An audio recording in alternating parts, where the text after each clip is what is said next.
This is chapter 6 India, the coastal plains and island groups. Students, जो हमारा coastal planes है वो gulf of Kutch से स्टार्ट होकर ये पूरा वेस्ट बंगाल तक लाइज है, मतलब फैला हुआ है।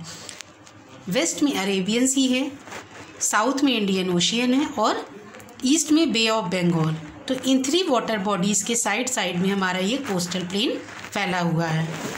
और जो वेस्टर्न कोस्टल प्लेन है इसको 3 पार्ट्स में डिवाइड किया गया है।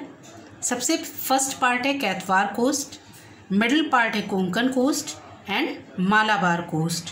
फिर हमारा ईस्टर्न जो कोस्ट है इसके भी 3 पार्ट्स हैं, Coromandel coast, Andhra coast and northern Circars. तो ये हमारा पूरा ये कोस्टल एरिया है और इसको डिवाइड करता है ये बीच में जो प्लेटियो पार्ट है।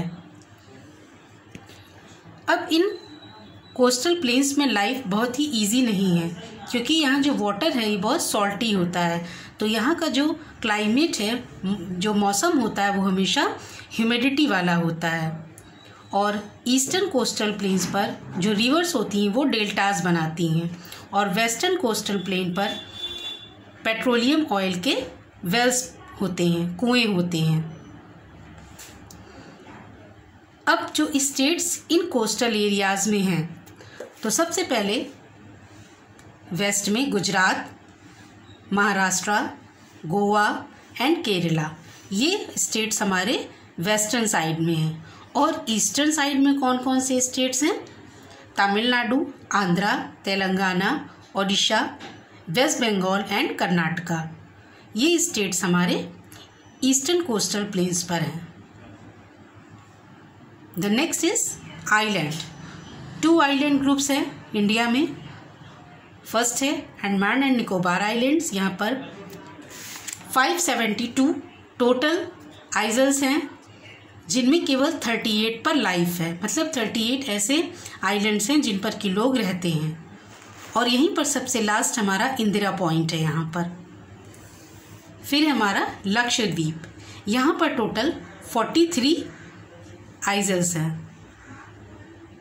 तो ये हमारा कोस्टल प्लेन एरिया का पार्ट है।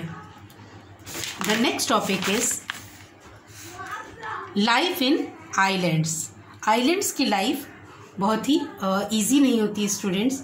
यहाँ पर जो मौसम होता है, क्लाइमेट होता है, बहुत ही ह्यूमिड वाला होता है क्योंकि सी कोस्ट है और सी का वाटर आप जानते ही हैं कि सॉल्टी होता है। इसलिए यहाँ का जो क्लाइमेट है वो हमेशा ह्यूमिडिटी वाला होता है और एक्टिव वॉल्केनोज भी यहाँ पर होते हैं।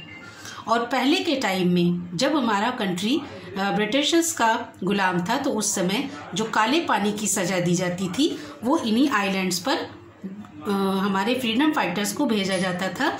यहाँ पर सेल्युलर जेल है, इस सेल्युलर जेल में लोगों को रखा जाता था। इस जेल के जो रूम्स हैं वो बहुत ही छोटे छोटे थे, बहुत ही नमी उनमें थी, सीलन थी, जिससे कि लोगों को रहने में बहुत प्रॉब्लम होती थी। तो इसलिए काले पानी की सज़ा जब आज़ादी के समय से पहले दी जाती थी तो वो यहीं पर दी जाती थी। So students, that's all for now. Have a nice day.